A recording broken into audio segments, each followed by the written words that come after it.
Thanks. Nice to be here in Manchester, so thanks our colleagues to invite us here. It's really a big pleasure for us. We have heard quite interesting talks this morning, and I'm approaching the AIDS topic totally differently. So, but first I would like to say that yes, if you want to know a little bit more what we are doing in Finland, so we have two websites, the other one from the program, study program, and other one from the research, so that you can pick what we actually are doing in practice. Recently, because I'm a researcher, so you are going to have a research talk, I'm really interested about sustainable fashion, sustainable textiles, and issues behind of those, but also as time as a design element. So that has been my recent research topic or research interest, and that's why how I'm approaching this presentation. And I try to cover these topics in my presentation. I'm going to talk about sustainable fashion in a circular economy because that's something which is coming quite strongly in the future. I'm talking about tempos in consumption, tempos in use, design aspect in here, and then accepting different tempos in sustainable fashion. But I start with this sustainable fashion in a circular economy. So in the near future, the fashion field will need to overcome new challenges as sustainable development moves towards more holistic and systemic understanding, and further knowledge on circular economy model emerges. A circular economy is regenerative by nature based on principles of closed loop. The foundation for this closing the loop approach is based on McDonough and Braungart's cradle-to-cradle principle. According to this principle, a product is designed to have multiple life cycles, or it is biodegradable. Accordingly, after the use phase, the product will continue in technical or biological cycle. Well, if you talk about combusting, that's not a really realistic option for garments and textiles, which include many harmful chemicals, and further combusting causes methane, which contributes to greater greenhouse gas emissions and global warming. Therefore, in the fashion sector, closing the loop must occur in technical cycle. A circular economy approach in fashion aims to develop a more sustainable and closed-loop system where the goal is to extend the use time of garments. Furthermore, all materials will be recycled in several rounds. Products are designed to be included in a system where all aspects are considered: the original design and its suitability for several life cycles, material flows in the system, appreciating waste as a valuable resource, and even collecting back all products after their use. Accordingly, moving towards a circular economy means taking a system perspective on fashion where all actors are included: designers, producers, manufacturers, suppliers, business people, and even consumers. Moreover, building a circular economy system and transformative business for fashion requires a new system level and radical innovations. In a circular economy, system design has a different role compared to that in linear economy. In the former, design has to contribute strongly to minimizing the environmental impact of the garment through, for example, 4 different baths or cycles as presented here. This model starts from a new kind of consumer understanding, and the principle is that a company creates a new kind of relationship with the end user. The company has to know the end user and his/her needs and desires much better if it is to offer a longer use time of the garment or better and more stable satisfaction with the product. So basically, the first principle of design for circular economy is to extend the use time of products. Therefore, consumer satisfaction has to be the focus of design. So how then to do this in practice? When considering consumer satisfaction, quality is a critical aspect: the quality of the textile materials, all details, dyes, and sewing work. Our earlier study has shown that the product satisfaction correlates strongly with quality issues, but quality is neither a simple aspect nor a one-level approach regarding garments. On the other hand, clothing offers us a certain performance which can be seen as instrumental or expressive. Instrumental performance is linked to the product's physical properties, while expressive performance is linked to the consumer's psychological response to the garment, the emotional side of the satisfaction. To offer satisfaction to the consumer, the product needs to fulfill expectation at both levels. It first If first the instrumental performance expectations are met, that means durability, fit quality, for example, and then the expressive performance, for example, beauty, pleases, the results is deep product satisfaction. But increasing the quality of the product to achieve garment longevity is not enough. Especially in fashion, symbolic values are important. Fashion is linked to our emotional needs, our individuality, and the need to express ourselves and gain social acceptance. The emotional aspect of fashion consumption therefore need to be addressed through design when aiming to extend the longevity of garment. This is quite a challenging task. The aesthetic aspect and emotional experiences are important in clothing, and therefore aiming for better quality alone does not guarantee the longevity of a product. The aesthetic experience with clothing includes multisensorial dimensions. Garments' beauty is experienced through visual, tactile, olfactory, and kinetic experiences, resulting in feeling of beauty, comfort, a pleasant weight, or sensual movement of the material against our body. The experience of beauty with a garment can be above average, making this kind of garment special to us, leading to deep product satisfaction or even to person-product attachment. Therefore, this kind of experience helps to extend the use time of garment. The second level in this circular economy model is the business aspect, and here especially the service, the product service system approach. So in product service system, one aim is to move the focus from personal ownership to alternative utilization options to decrease total material consumption. This can be effected through offerings that mix tangible products and intangible services, and the goal is to offer satisfaction and fulfillment of consumers' needs and desires in a more sustainable and less materialistic way. Depending on the service offering, product design in product service system can include features such as durability, flexibility, modularity, and ease of use. Moreover, the service model can aim for less material-intensive consumption, as in renting or leasing, which can also be called collaborative consumption, in clothing swaps, or even using consultancy or update the wardrobe. Well, we all know that change is a fundamental issue in fashion, and services can provide a solution to fulfilling customers' needs for change. In these kind of service offerings, upgrading and modification can deliver change experience for consumers while preventing the desire to buy a new clothing. In product service system offering, a critical point is consumers' readiness to accept and use services to extend the use time of garment. Therefore, the service has to be designed according to the target customers group's values and wishes. Findings from one study indicated a moderate level of interest in a variety of clothing-related product service system features, with the highest level of interest in clothing take-back, swaps, events, and consultancy services. Product service system concept, including experiential, innovative, and social approaches, for example, renting, swapping, and fashion results, were evaluated as best suited for younger consumers. Clothing services that emphasized product satisfaction, for example, redesign, repair, maintenance, customization, or consultancy, were seen to be most suited for older consumers with a more stable value base and less need for appearance change.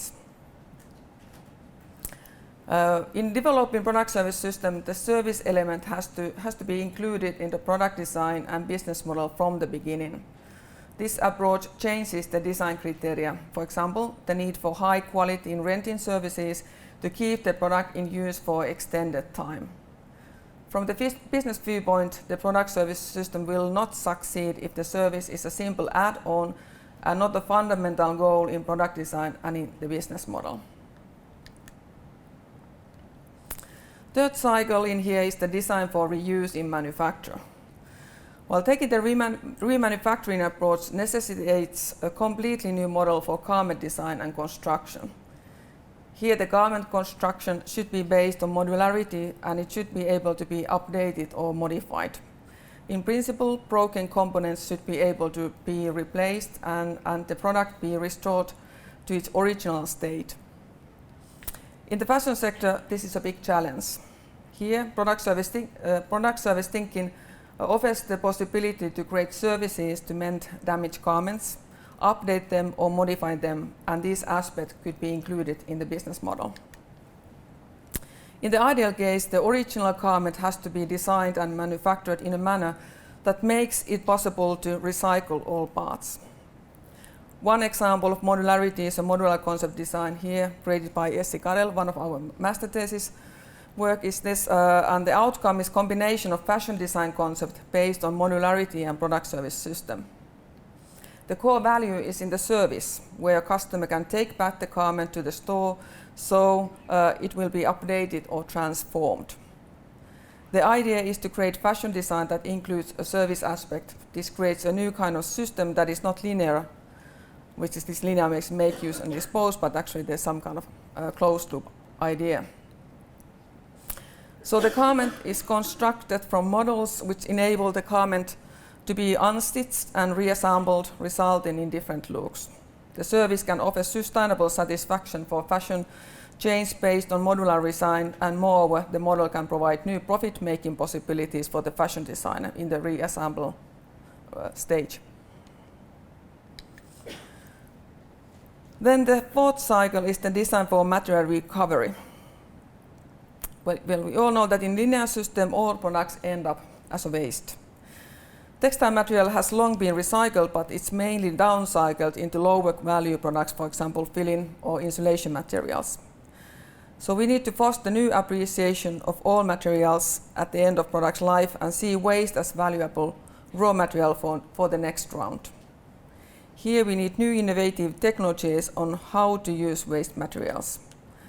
So as the textile waste stream is ever increasing, the future of fashion and textile will need to be based on the closed loop thinking and circularity.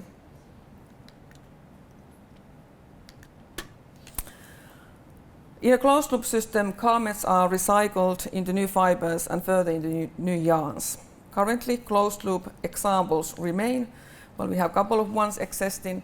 And in recycling of textile materials, the loss of quality is a clear challenge.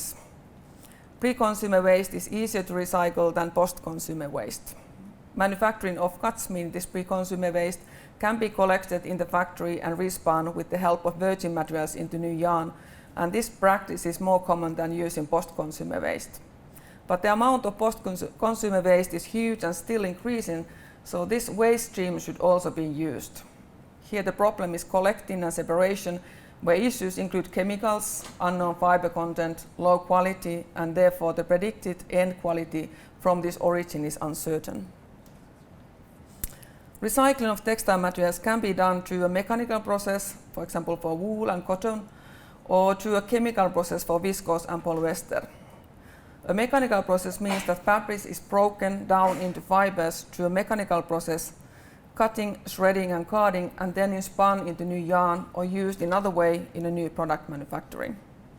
A chemical process means that synthetic fibers can be dissolved and thereafter the fibers regenerated. Chemical recycling processes have recently been developed to be suitable also for cotton, cellulose materials and blends.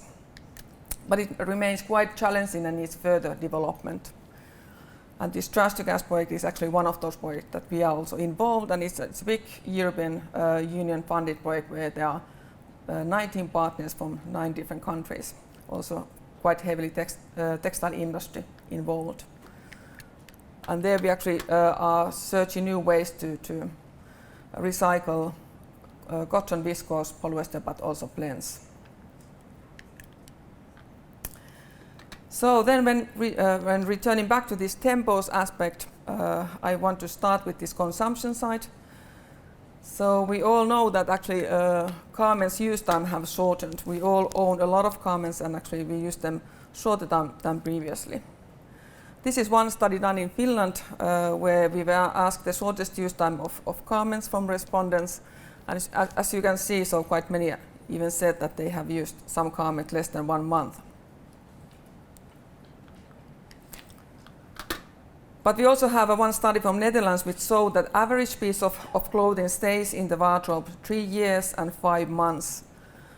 And the customer has worn it 44 days during that time. That means actually 1.5 months, really short time. And it's quite frequently washed. So we know that this environmental impact during their use time is mainly based on this frequent washing. And all this actually tells about this fast tempos in consumption, also this kind of really modern and effective washing machines actually also speeds the washing tempos. All this kind of ease to wash, convenience, washing garments too often actually increases the environmental impact. But something that tells about our time and the fast tempos in consumption is, of course, this impulse shopping. So ever-changing fashion trends, affordable product prices, and low-quality products cause consumers to engage in unsustainable consumption behavior, such as impulse purchases, overconsumption, short use time, and premature disposal of products. The increase in the purchase of short lifespan products result in a notable increase in waste. And currently, approximately 70% of disposed clothing and textile ends up in landfill, and in many Western countries, clothing and textile waste is estimated to be the fastest growing waste stream. So consumers discard garments not only because they are worn out, but also because they actively seek novelty. And that also is linked into this impulse shopping.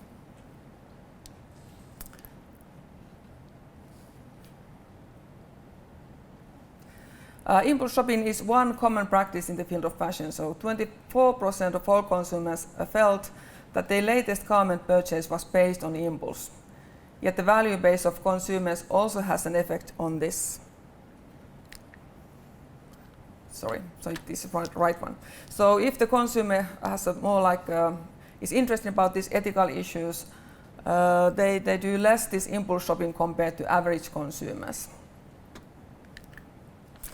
And some consumers commented that they had bought a cheap, low-quality garment on impulse and had not even expected it to last for a long time. So consumers are not anymore looking for quality. So, and it's much easier to buy this kind of cheap garment without deep consideration. And very often, impulse shopping resulted in a wrong purchase decision. Consumers noticed that the garment did not fit in a satisfying way, the color was strange or wrong, the material felt uncomfortable in use, or the garment did not match the existing wardrobe. These kind of garments purchased in error might end up not being used at all. Accordingly, cheap prices tempt consumers to make impulse purchases, which often result in dissatisfaction and quick garment disposal.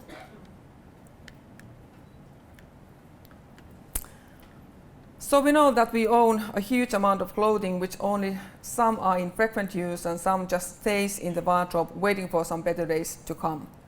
So even if we own some garments long time, might be that they are quite seldom in use. Here are some figures which tell the fact about garments owned in time and wear frequency. So the daily use links to attributes like comfortable, beautiful, durable, warm and soft, having a good fit and a flattering design. Consumers also describe the experience using these items like, I like it, I love to wear them, and I look great in them. So this emotional aspect is strongly present in these comments. So the meaningful clothing items had offered a pleasurable use experience and deep satisfaction to wearer during the active wearing stage. So in this stage, the enjoyment of use was the dominant factor. In the next stage, emotional satisfaction deepened and changed into deep liking or even emotions of love. As one researcher, Russo from Netherlands, argues, users begin to become attached to products through emotions of love, passion and commitment. In the third stage, deep meaningful memories were fostered through reflecting about the experiences with these clothing items while all use phases were still active. Here, emotions, self-image, satisfaction, memories and cognition were all functioning for interpretation, understanding and deep reasoning. This reflective level required time to develop, and through reflection the wearer connected their current experiences with the past experiences, with personal history and memories, and further with his/her individual values and self-identity. And then in the fourth stage, the items were seldom in use and were moved to the back of the closet. In this stage, the pleasant and meaningful memory aspect became cemented, a memento kept for memory reasons, but no longer used. How should we create and design fashion for sustainable consumption? How can we create far-sighted and future-oriented sustainable design that can change consumers' behavior patterns towards more sustainable ones? So in this way, design for sustainability can be a redirective practice that aims for sustainable consumption. Every design object transforms us, our knowledge, habits and practices, as well as our emotions and well-being. A deeper understanding of people, consumption and products and their complex meaning and interplay enables a better comprehension of how consumption today may affect tomorrow. Products configure consumers' needs and use patterns, hence design can be said to be practice-oriented, creating certain everyday practices and consumption behaviors.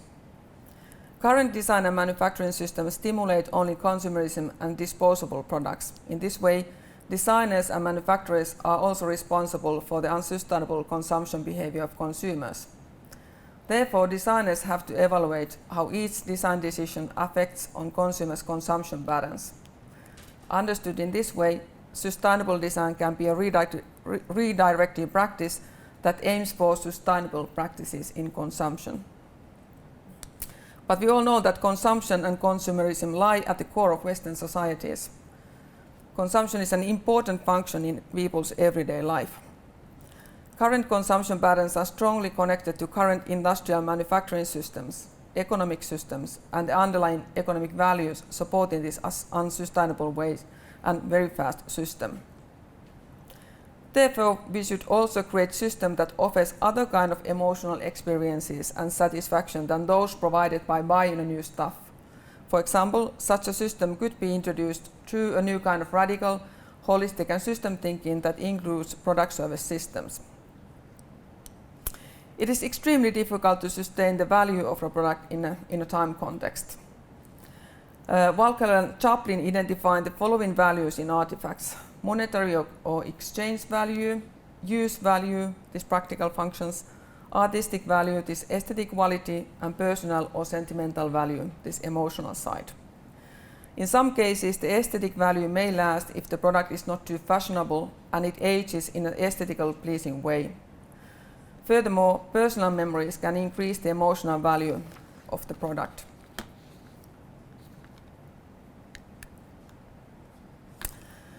How then designers and manufacturers should focus their target in a circular economy context if aiming towards sustainability? We can design and manufacture garments which are aimed for long-term use, which are high quality, durable and meant for extended life cycle or even several life cycles.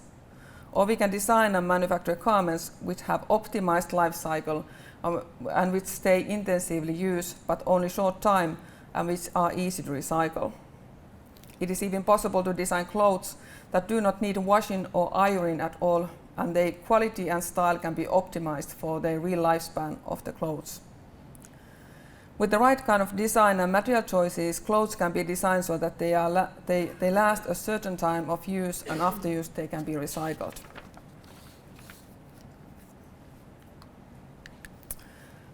Fashion cycles are short and the race for the cost efficiencies is tight. The cost of clothing and the value of goods have steadily gone down. However, the slow moment has also reached designers and producers in the clothing industry. Fast fashion and cheap mass production is especially stimulating a counter-reaction among consumers. Slow fashion is produced at a slower rate. Clothes are made with more care, resulting in better quality. Slow fashion needs deeper consideration, taking responsibility for one's own clothing purchase acts and the effect on the environment as well as social responsibility. While making a slow fashion decision, the consumer respects high quality, made to last characteristics as well as ethical or even local production and the lowest possible environmental impact of the production and use of product. Fast fashion and quick material throughput in the system can also be more sustainable than what it is today. For sustainable development, it would be best to consume less. However, we all know that nowhere near all consumers are willing to reduce consumption and by doing so create the identity without external symbols. Behind the need to consume there are, besides the actual need, other deeper reasons such as the need to be associated with some social class or constructing personal identity through product symbols and brands, and this is obvious in consuming clothes and especially fashion. But in the future, through material innovation and production processes, it is possible to produce clothes with different quality and life cycles and target these for different consumer groups. Perhaps there should be a fast fashion and slow fashion production systems and different taxation and labels for these. Slow fashion would be designed according to an ethical consumer's values. The clothes would be designed to be durable, high quality and made from sustainable materials. The production line would be ethical and perhaps even local production. The style would be more classical and longer lasting in design, color and print. The clothes would be long-life products made from durable materials.